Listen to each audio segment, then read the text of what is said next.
Good morning everyone and warm welcome to the AddLife fourth quarter presentation. We're very happy to present the fourth quarter to you today, and then after that we will open up for questions and answers, and after that there's also going to be an opportunity to review a very nice video describing our biomedical and research business unit, as well as one of our very exciting Italian companies, Euroclone. Thank you. So let's move on to the numbers. I'm very happy to present today a very healthy fourth quarter for AddLife. We had a strong growth and a significant improvement in cash flow. Customer demand remains very healthy across the board, and we saw a growth of 9% in the quarter, and with that we conclude 2023 with 10% organic growth, which is a quite strong number for us. In the Labtech business area we saw a growth of 13%, so quite strong, and 6% in Medtech. EBITDA grew by 7%, keeping margins relatively stable. However, in Labtech we had a very strong margin at 14.5%, and in Medtech in around 9%. Here in Medtech though we saw some negative impacts from AddVision and home care, and after a number of months of significant work and analysis to assess this situation, we have taken a number of efforts in the past few months that will significantly improve the profitability in these businesses, and we will start to see effects of that already early 2024. Last but certainly not least, we're very pleased to announce a very strong cash flow in the quarter.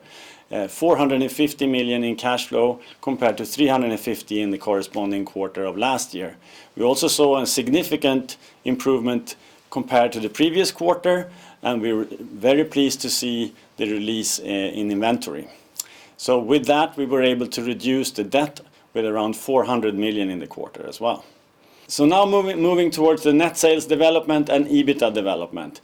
Of course the COVID revenue is now gone, but as we've seen now in many quarters, our organic growth is able to well compensate for that. And in this quarter as well we had a little bit of a help from the currencies. Looking at the EBITDA development, we can see that both Labtech and Medtech are contributing nicely in a balanced way.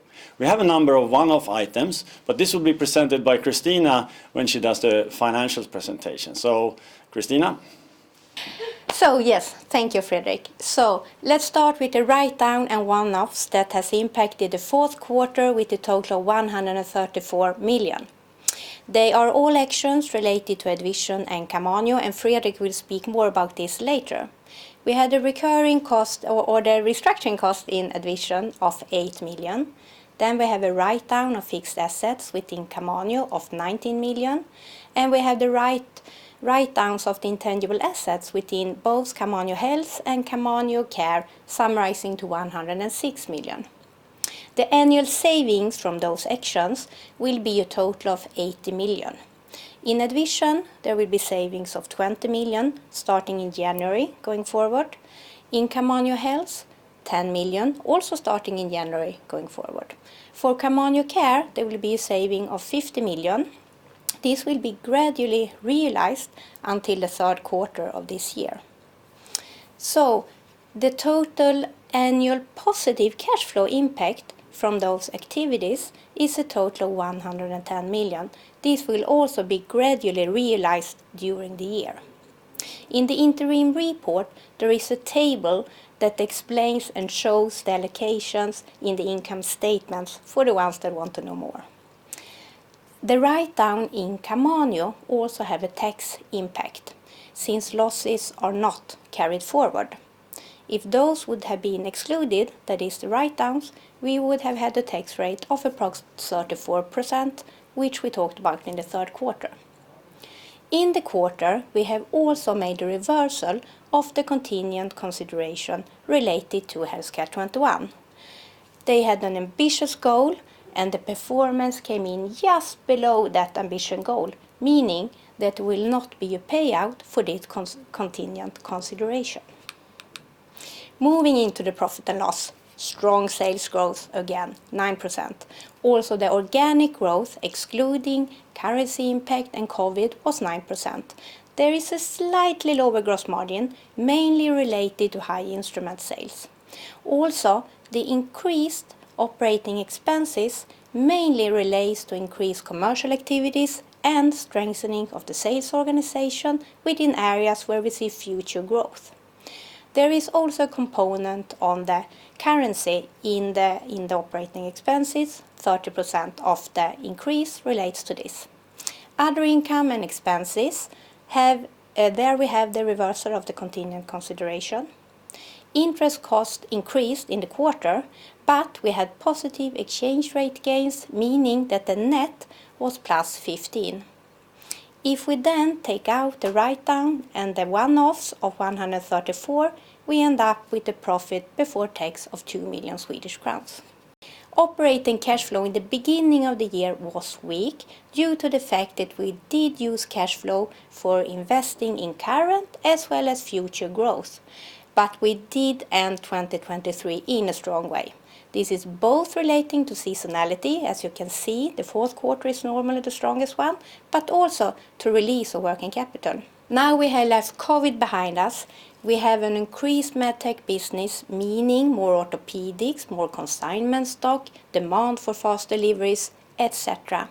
With a strong ending of the year, I would say that we are back on track on the cash conversion with 76% ending the year. Operating cash flow was strong, 448 million in the quarter. There has been a huge focus on working capital during the last half year, and our companies has done an amazing job with the working capital release of 264 million. We have seen inventories decline, accounts payables increase, and with no surprise, accounts receivables has also increased due to continued strong growth. Working capital will continue to be a focus entering into 2024. The net debt was reduced with approx 400 million and leverage decreased to 3.5. The aim is still to continue to reduce debt via self-generated cash flow. And if we look at our loans, majority of them are in euros, meaning that we did have a positive FX impact in the quarter, but we also repaid loan of 276 million. And looking at the structure of our loans, which are traditional bank loans, approx half is short-term, half is long-term.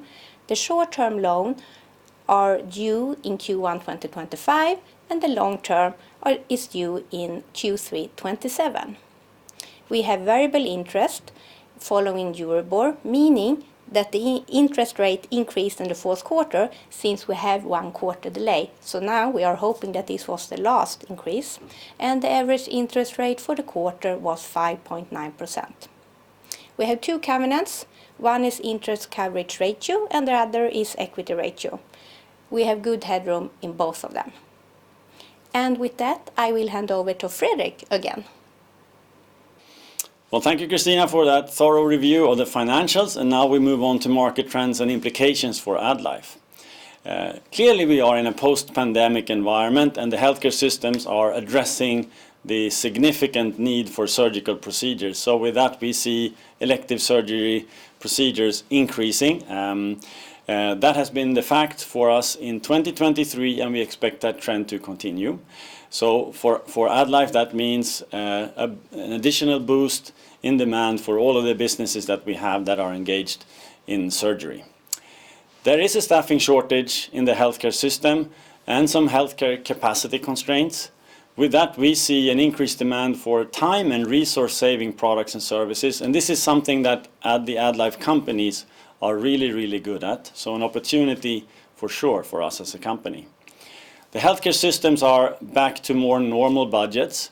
So we see some hesitancy in investments in larger capital-intensive projects. That, for AddLife, is not a big piece of our revenues, so it's not a huge impact for us. However, we are quite strong in value and productivity selling, and we see the greater interest from customers in that area, and that is something that we are quite good at within our different companies. And finally, and quite interestingly, this trend that we have seen now for a couple of quarters with larger global manufacturing really reassessing their go-to-market strategy, that trend continues. It means that some of the companies are reducing their product portfolios. They are going back to a distribution model, and this is, of course, for AddLife an opportunity both to take market share and add new products. So many of these trends are really a positive for us as a company. So Labtech had a very strong fourth quarter with a currency-adjusted growth rate of 13%. The EBITDA was strong at 14.5%. The diagnostics business was quite stable, as is the nature of that business unit, and the margins were quite good. Biomedical and research had a very strong quarter, we're happy to see, with both strong growth and margins. And after the Q&A session, you'll have an opportunity to get to know that business unit a little bit better, and also one of our key companies in that group. In general, we see high customer activity in all the businesses and all companies within the Labtech business area.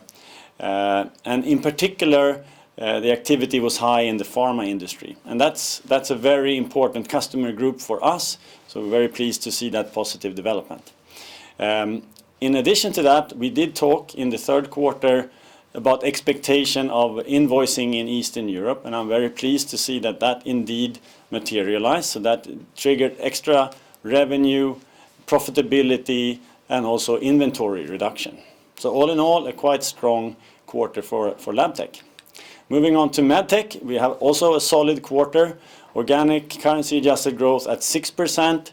The elevated elective surgery activity that we have seen continues. It varies a little bit country by country, but all in all and on a European scale, we do expect this positive trend to continue as well in the coming quarters.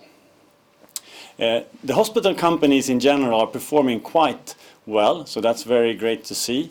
In AddVision and Home Care, though, there are some challenges, and we can see that those challenges are indeed reducing the overall EBITDA margin for that business area. But I am pleased to note that we have been reviewing that situation for quite some time now and taken some firm actions that will indeed improve the profitability both in AddVision and Home Care, and we will start to see those effects quite soon during 2024. So taking a look at the priorities for 2024, they do remain the same. Our first priority is to protect and improve profit, and that's why we will focus a little bit soon here now on the measures we are taking within AddVision and in Home Care. Organic growth and cash flow are two very important factors for us, and you can see in our numbers as we present them today a very strong improvement in both of those areas. And of course, that opens up for us in the mid to long term to again increase the activity in terms of acquisitions. So as I mentioned, improving the profitability is of high priority, and as many of you know, we have had some challenges within the AddVision group over 2023. However, we think that the foundation of that business is indeed strong, and our goal here is to position AddVision for success in a market that is indeed undergoing a lot of changes in terms of reimbursement, competitive landscape, and customer structure. So the improvements that are required can really be divided in three areas. We need to do a cost reduction effort, we need to become more agile and efficient as an organization, and we need to improve the commercial offering as well as the working methods. So we have taken a number of actions to improve things in AddVision, and the first one is restructuring. So we're restructuring the AddVision group, removing the headquarters function, and that will of course reduce cost, but more importantly improve the efficiency of the decision making and make it more decentralized and more able to respond to local customer needs. Then in the local businesses, the subsidiaries by country, we have also reviewed the organization and working methods, and we have made organizational changes in Germany, in UK, and in Switzerland. This will lead to greater efficiency and more customer focus, but also cost reductions. On the commercial side, we have worked a lot on improving the portfolio, replacing some products that we have taken out of the portfolio with new ones. We have clarified the priority in terms of profit and revenue potential, and we have improved the working methods in the whole commercial team. We have strengthened the sales team significantly in many of our markets, and we have put a lot of effort in training of the sales teams to improve efficiency and customer focus. And then finally, we have also invested in increased manufacturing. We have had a situation where we have had capacity constraints and not being able to respond to customer demand. Now we have invested in new manufacturing capacity, and now we are ready to meet that growing demand. So all in all, these efforts are expected to result in a cost reduction of around 20 million coming to effect in early 2024. But most importantly, bringing a more decentralized and agile business model back to AddVision. And with that, we expect to see additional and gradual performance improvement throughout 2024. As I mentioned earlier, we have had some challenges with the profitability in home care, and this challenge is centered around the digital development projects that we have in that business. We have taken a thorough review of that product portfolio, the digital development product portfolio, during 2023, and we have taken a few decisions in that area. So Camanio Health, which is the remote patient monitoring development project, has been discontinued in the fourth quarter of 2023. Camanio Care, the safety alarm development project, in this area we have initiated trade union negotiation regarding a planned closure of that development project, as well as the whole subsidiary Camanio. This will lead to a cost reduction of around 60 million and a positive cash flow impact of around 90 million. This was not an easy decision to make. We feel strongly for the employees as well as the users and the customers. But we will make sure that the customers and users will be provided with support and functionality during this discontinuation period, and we will also make sure that they are offered attractive alternative solutions. The home care companies will continue to offer digital products and services, but no longer internally developed. As we wrap up this presentation, I want to start by thanking everyone within the AddLife Group for an amazingly strong contribution and dedication during 2023.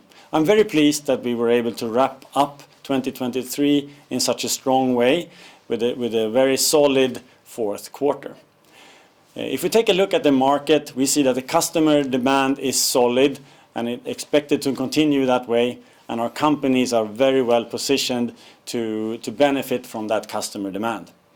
The companies are doing a fantastic job developing the products and the service portfolio, always with the customer in focus.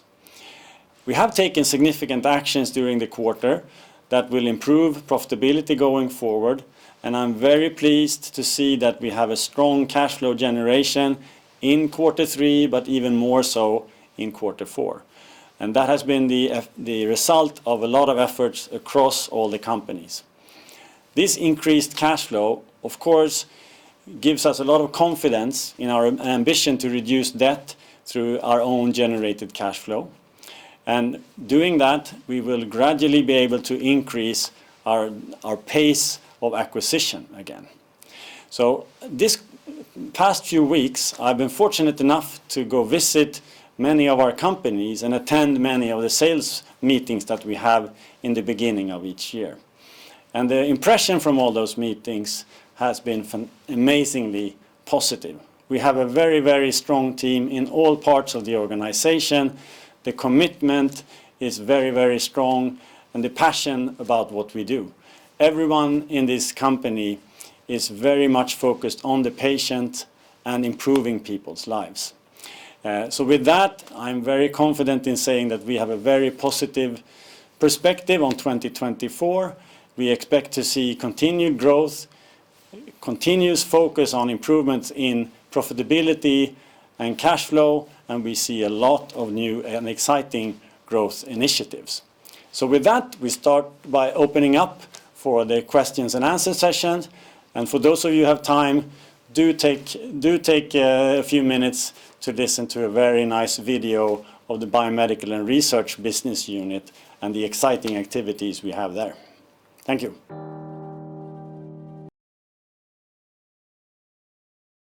All right. Hello, everyone. So now we're ready to open up for any questions that you may have. I hope that you found the presentation informative, but apologies for the little bit of a glitch in the beginning there.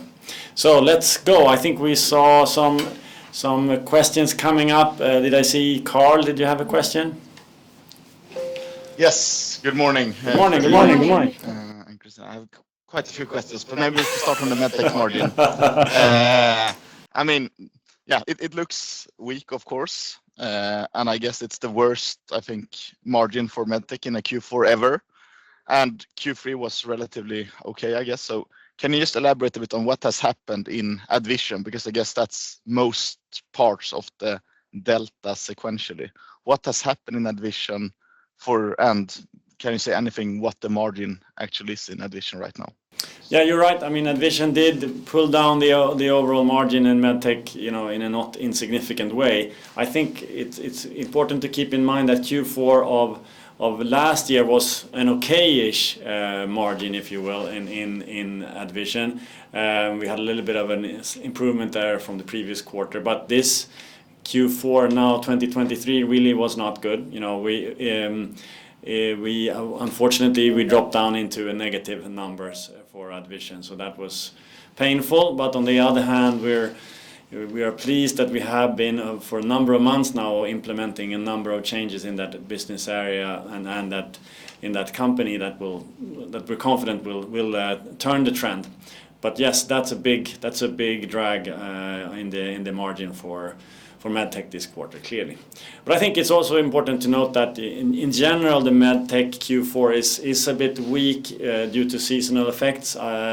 We have always a little bit of a slowdown in surgical procedures during the Christmas and New Year's holidays, and for our largest company, Healthcare 21, that's normally a fairly weak quarter as well because of the fiscal year of NHS in the UK. So yes, it's a weak quarter, but I think we understand pretty well what it is, and we're taking strong actions to improve it. And I think those improvements will start to show relatively soon because they're pretty firm and quite clear. Yes, that's clear. And around that, you mentioned 20 million in savings in AddVision, but I mean, if we say that AddVision is a 700 million sales business, 20 million, and if you're a negative territory, I guess it's really not a lot. So I mean, is it sales growth that is needed to come back to better margins, or is there more to do in terms of cost savings, so to say? You're right. I mean, 20 million that counts, but it's not enormous. But I think the point is not to really take out tons of cost. The main thing is really to improve the how that company operates and get the commercial piece of the business back in a more healthy state. And I think many of the parts of the companies are quite healthy. I mean, we have subsidiaries within that group that are doing very well. So this is a bit of a turnaround from a commercial standpoint, more product portfolio and efficiency of the sales. So picking up the pace in sales, but also very importantly fixing the product portfolio, moving it towards more high margin products. And just one quick one on Healthcare 21, you mentioned a reversal of an earnout there. Should we be worried regarding that company's performance or? Not at all. Not at all. It's clear. Yeah, they're doing really well. So, but we do set the targets pretty high in those types of deals. Yeah. Okay. And then just a one on the lab tech. I mean, the margins looked very strong during Q4. And it was 12.5%, I think, adjusted for the full year, which is higher than your 10 to 12% guidance, so to say. Is there any reason why we should not believe 2023's levels as sustainable also going forward? Well, I think it's Q4 tend to be quite strong in that business, so that's one factor. So 14.5 is a very strong margin. I think we've talked about that business stabilizing post-COVID in that range that you just described, 10 to 12. But I think we're always striving to improve always, right? And we've been consistently, I would say, in the very high end of that range during 2023. So I don't want to start extrapolating trends here, but I think Q4 are normally quite strong. And the business is very healthy. I mean, there was nothing dramatic that impacted Q4, other than maybe the deliveries to Eastern Europe, or Yeah, we had some clear strength there, and biomedical and research had a fantastic quarter as well. And yeah, for those of you who have time, take 5 minutes to listen to that video afterwards. Yeah. So I guess So should we open up for a few others as well, and then you can come back to you, Carl. Sure. A lot of good questions. Thank you so much. So I think Matthias, you raised your hand, right? Yeah. Yep. Good morning.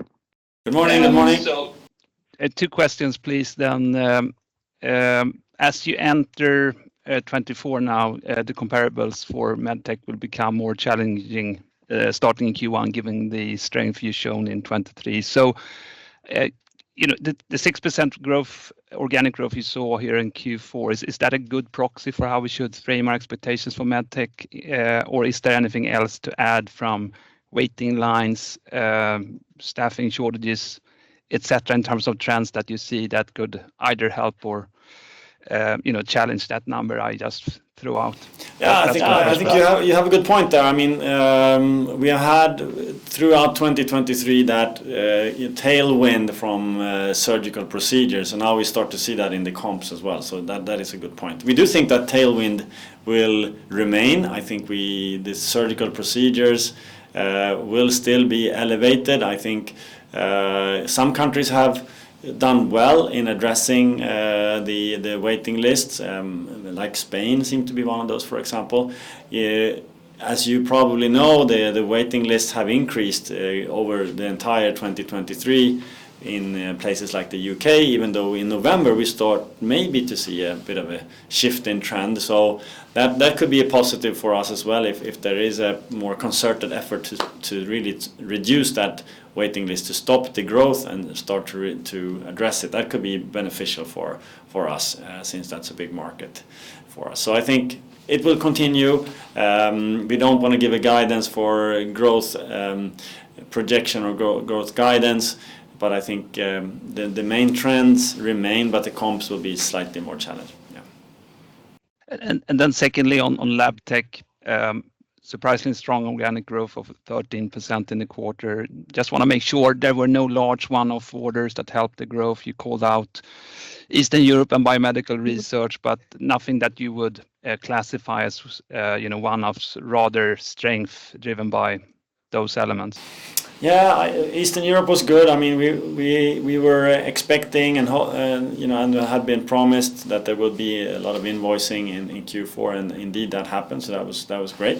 So that team is doing very well and delivering on their promises. So that's great. Biomedical research very strong. I think it's not like a one-off thing there. It's more reflecting the strength in demand in general in that business.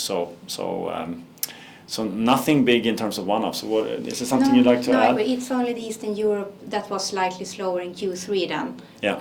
But a catch up in Q4. Yeah. So of course that was quite strong in Q4. Yeah. Good. And then just a final follow-up on medtech and the margin trajectory. You called out some cost savings for both AddVision and home care for a total of 80 million krona. So isolated, those translates into roughly 140 basis points improvement on an annual basis for medtech, but they don't come into effect immediately. So maybe help us think about the margin uplift for medtech division. Is it more going to be tilted towards 2025, or help us think about the phasing of the margin improvement you see in front of yourself? Yeah. Do you want to comment on that, Christina? No, but I think, like Fredrik said, the Camanio thing will take a while, so we won't see an impact of that until the latter part of the year. It will happen gradually, of course, but not in the first quarter. Then it starts Q2, Q3, and then in Q4 it will have full impact. So yes, you're correct in the fact that it won't be until actually the latter part of the year that we see the full impact. Okay, thanks so much. Good. So have we got any other questions? Yes, it's Gustav here from Nordea. Oh, Gustav. Oh, sorry. Yeah. Didn't see Gustav. Yeah, okay. Thank you. I was just on the medtech margin. I mean, as you say, significant impact from home care and AddVision. But are these basically the only things, or are there a mix effect if we were to compare to Q3 this year? Because Q3 was really strong. Yeah, I think I'm not sure if to make sure I understand your question correctly. I think it's important here to note that yes, we did have an impact of the AddVision, and it did decline, compared to Q4, but also compared to Q3, unfortunately. So there has been a decline, and it's not insignificant. Then home care was unusually weak, to be frank, as well. That part of it is, of course, related to Camanio and all that, but there was a little bit of a weakness in demand as well, primarily related to remodeling and new construction projects in assisted living. So that is, we think, is a short-term effect. The kind of the healthy demand prospects are clearly there for the mid to long term, but we did see a bit of a weakness also in home care. So there are a few factors here that impact the margin in medtech for sure. But all of them, I would say, are being addressed. Yeah, okay. I was more looking for, I mean, the margin of almost 10% in Q3. Is there, if we exclude AddVision and home care and all of that, is there a big mix effect also? A worsening mix effect in Q4 here? Q4 is normally a slower quarter, considering that it is Christmas, New Year, etc., and the hospitals pretty much closed down, actually. Yeah. And I also think that we said in Q3 that the margin was maybe unusually strong since we have the vacations in that period. But I think Q4 is normally a slower one for medtech, actually. Yeah, it is for many reasons. For many reasons. Yeah. Yeah, okay, perfect. And then maybe on the reversal of continued consideration to HC21 here. I mean, was this based on a margin threshold, or what was this based on? And then also if you can specify anything in regards to that. It was based on an EBITDA that should be reached, and like we said, it's quite ambitious, the goals that were set, and they are not far away from that one. So, but normally the structures are normal when you put the considered consideration. Often the goals are set quite high, and I would say that they were quite close. So. Yeah, if so we had, no worries. Yeah, no worries. No, that business is performing really well. I think if we would have seen that it would be hard to meet it, we could have make an adjustment earlier, right? But yes. they were really close, so we couldn't tell until we really had wrapped up the full year. So that business is doing very well. So we're very comfortable with that. Okay, good. And then just the last one here on UK maybe. I mean, I think the numbers we are seeing there from the backlogs and NHS is turning more positive actually. But I mean, of course, you have the strikes and so on. Can you give anything in regards to what you're seeing right now and maybe in the start of Q1, given sort of that Healthcare 21 does have its strong quarter in Q1 here? That's right. I mean, so it was great to see that turn of the trend actually in terms of patient waiting list. It's been increasing, as you well know, up until November of 2023. So there was a change in the trend.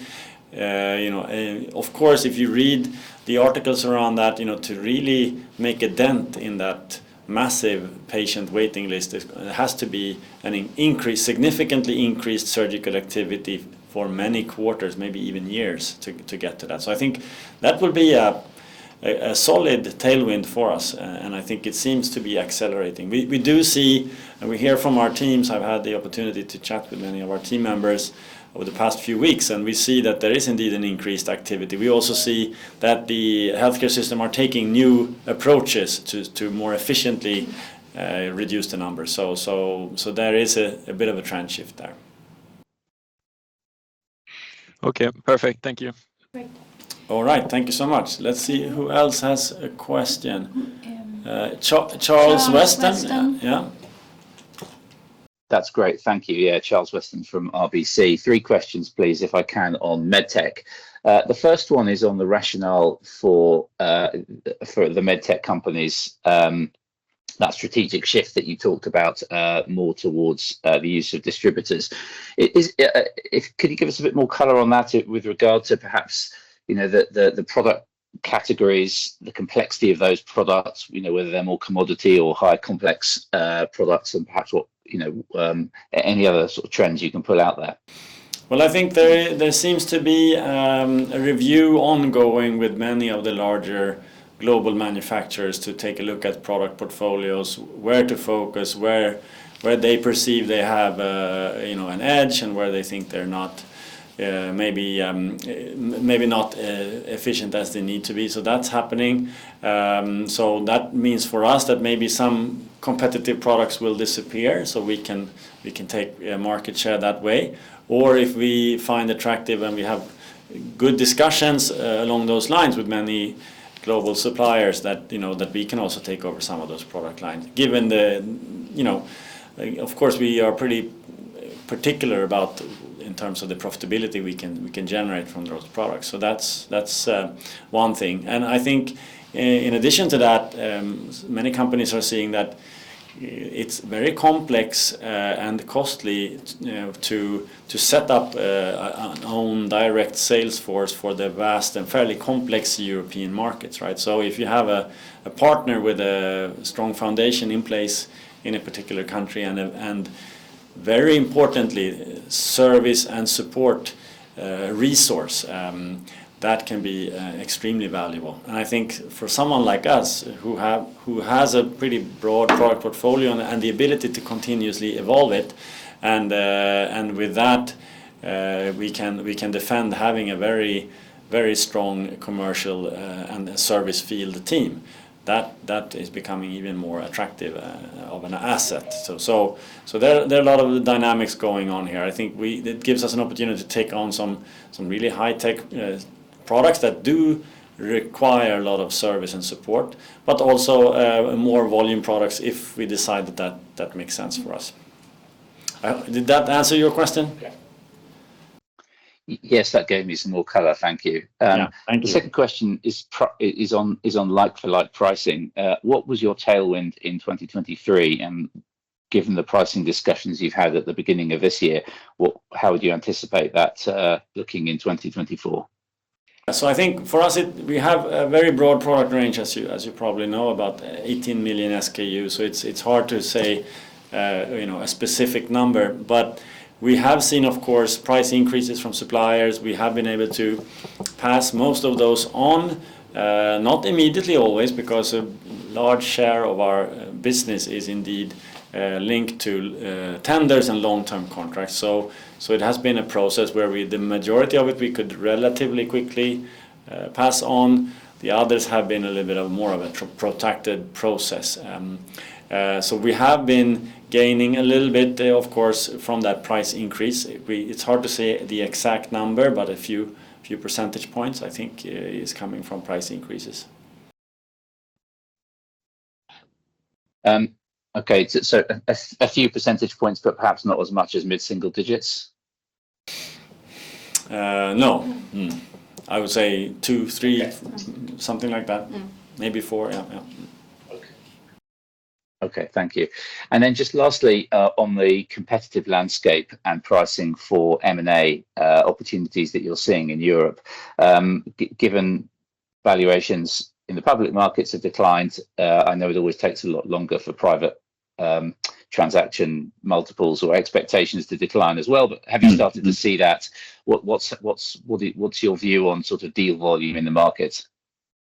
We are involved in a few discussions. We think that the multiples are a little bit lower than what was our traditional multiple levels of around 7, 8 maybe. I think the discussions we're having at this point in time are lower than that, and that's also confirmed by some of the transactions that we have been able to read about. So I think that the prices have come down. It's been a bit of a slow process, as we have stated before. So I think that it's starting to become a more attractive market for us, and luckily for us that coincides with that we foresee an increased ability for us to do more transactions now, since we see a quite positive development on the cash flow and debt situation as well. And has there been a pickup in potential exits from owners? Well, it depends on what category of companies you think about. I think, there might be private equity companies that want to realize investments or whatnot. That may not be the most interesting for us. We are more looking at the small to medium-sized companies, and that they tend to be owned by the entrepreneur themselves, the founders. There, the dynamic is slightly different. It's not like they need to exit at a certain point or the deadline expires or whatever. This is more a longer-term consideration, looking after the well-being and the future life of that company, and finding a new home for the company that will allow it to grow, and that will be a good experience for the customers and the team, and that's where I think we have a huge benefit. So there's no timelines or anything like that, but that need is there. We are quite attractive as a potential new home for these companies, and we are having an increasing number of discussions around that. Great, thank you for taking my questions. Thanks, Charles. Thank you. So I think that Carl, you have some follow-up questions, it looks like, right? Yes, I have some follow-ups. First one is on the cash flow here and on the working capital. So could you comment anything of, are you done with the working capital improvements, or do you think that working capital as a percentage of sales could come down more? Well, I think the efficient working capital, that's kind of one of the hallmarks for AddLife, right? That's something that we spend a lot of time on from day one in the trainings we have for new companies that we take on board, and that we continuously drive in our target setting, in our board meetings, our business reviews, and everything. So, no, for sure, it's not done. But we are pleased though with the fact that on top of all those measures, we did ask all the companies to commit to a goal, to complete that goal during the second half of 2023. Most of the companies have been able to meet those goals, and in many cases overachieve them as well. Some companies did not quite, but on a total, we're satisfied with the result. It doesn't mean that we will stop the activity. This has, on the contrary, I think it's been very helpful, because we have had a lot of discussions about the importance of this, and that's been well received. It's been a somewhat new approach to some of the companies, but over the past 6 months or so, this message has really been consistently communicated, and I think it's been well received, and we're seeing a lot of actions taking place. Some of it is, has a bit of a short-term side of it, but most of it is more long-term behavioral and process change, and that's the key here. So we're certainly not done. And where do you think working capital to sales should be for AddLife? I mean, it's being quite volatile, and with acquisition changing. Do you have a picture now of where it should be? Well, I think if we look at the numbers that Christina just presented, I think we start to see cash conversion and so on, and the profit versus working capital and so on. Starting to look a little bit better. It looked, at mid-year this year, it looked quite weak, but now it's picked up again. So I think we're certainly on the right track now. Yeah, and I have one question also on the CapEx investments, because CapEx has come up quite a lot in AddLife, and I know it's related to some extent to rental, etc. But I mean, it seems quite high, at least to me here in the quarter, of 92 million. Can you say anything what that's related to, and if 92, or is that the reasonable trend going forward also? I think that you should look at the full year figure and divide it maybe by 4. I think that's probably more realistic. But as I think we have said previous as well, it's mainly related to instruments, etc., out to the customers. And with new hospitals as new customers, etc., you need to do an investment. So it's mainly that is driving the increase in Q4. But I wouldn't take Q4 as the new run rate. Yeah. Okay. Understood. But it is a good thing, every new customer we sign up triggers a little bit of investment in that, for that type of customer, and so in a way it's a positive sign. Yeah. And then I had a question on just on Q4 lab tech. Have you seen any trends of COVID-19 testing coming up? Because I'm hearing that in some countries you are testing a bit more. So just to make sure it's not that is beating No, the no. margins. Well, I agree with you, Carl, that the influenza impact has picked up. We see that when traveling in some countries, it seems to be more people staying at home because of fear of influenza or whatever. So I think that's happening, but it doesn't trigger an enormous amount of COVID testing. So I think that is firmly behind us.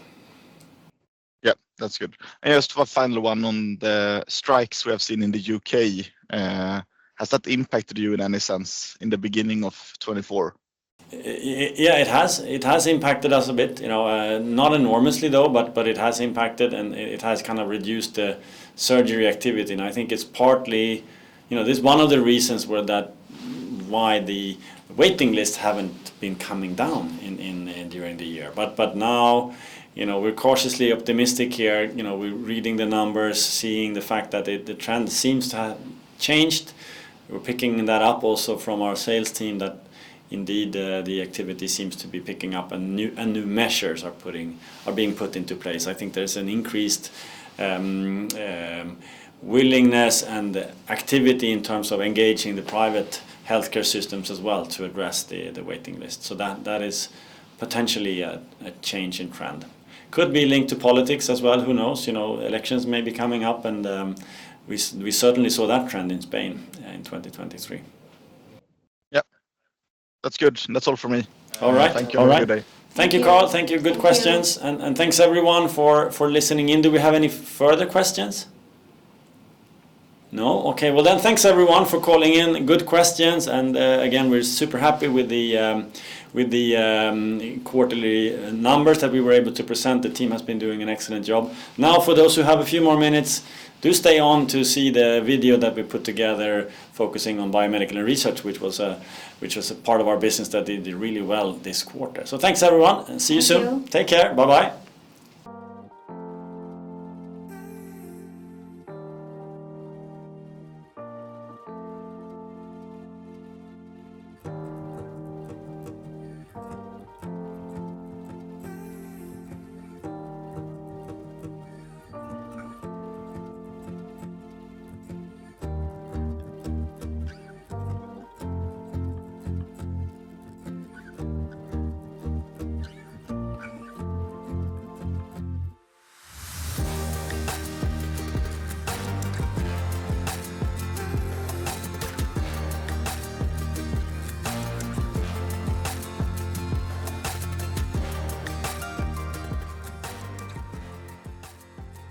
It's great working with Franco and the Euroclone team. He is a perfect example of entrepreneurship, passion and engagement. This is the type of company we are looking for when we build our pipeline for future growth. When I sold, I thought, let us see. I had to stay a couple of years. I did it with enthusiasm, with commitment, with everything. At the end, he told me, if you want to stay, Franco, you can stay. And yeah, I want to stay. I enjoy it, and still I enjoy.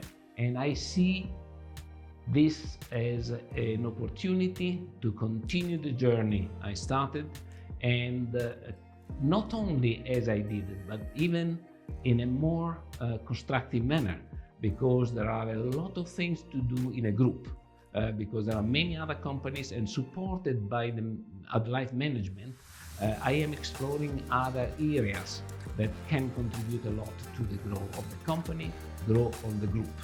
So I am enjoying the same passion as before.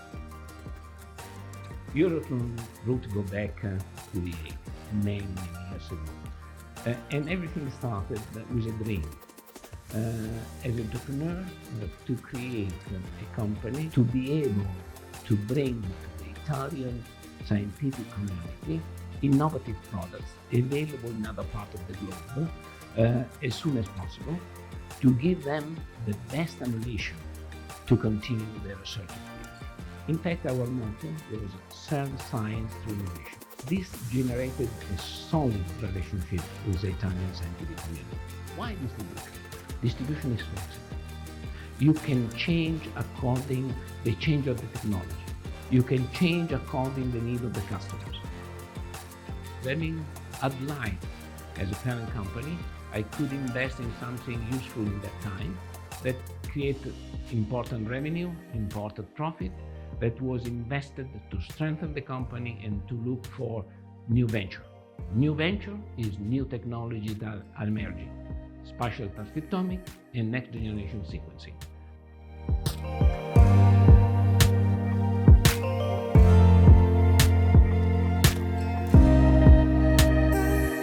And now we can enter in this market that is growing double digit and then will continue to grow long term. We created good partnership and we are now continuing in our strategy to serve science through innovation.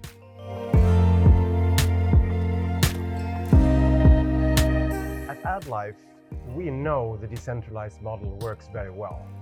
I mean, in the Euroclone case, we know that it enables Franco and his team to develop something which is more agile, a bit more adaptable, and kind of the market changes that occurs in Italy. For example, they have built a very strong relationship with the scientific community, but also suppliers. And that's something that we want to occur also after the acquisition. The Euroclone growth strategy was developed closely with AddLife and primarily the Euroclone board. Within the AddLife group, there are a number of distributing companies with identical focus area, and that gives us a unique opportunity to develop not only customer application, but also product application and market knowledge. Apart from being the chairman of Euroclone board, my role is to facilitate the information flow between the companies. Our way of doing that is to create informal network within various groups inside the company. We now have an opportunity to sell next generation sequencing, where Euroclone successfully have been working with a major player, and now we have an opportunity to expand that collaboration geographically through other subsidiaries within AddLife.